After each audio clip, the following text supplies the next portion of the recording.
Start.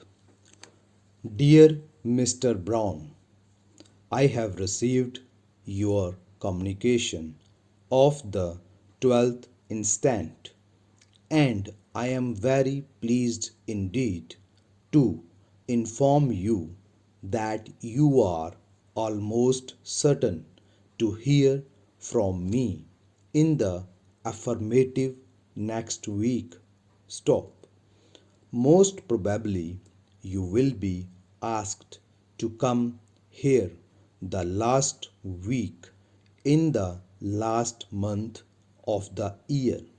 But you must not be surprised if you are requested to give your lecture at an earlier date. Stop.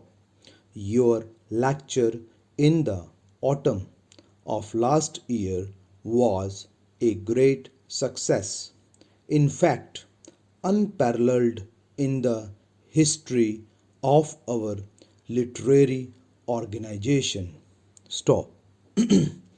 This month and next month, we are to have a series of lectures on the industrial life of our cities in the 19th century, and it is just possible that we may have a famous economist as chairman at the opening gathering.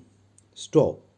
We have concluded that these problems ought to be considered without delay, especially as economic questions are very pressing just now. Stop. Yours very truly.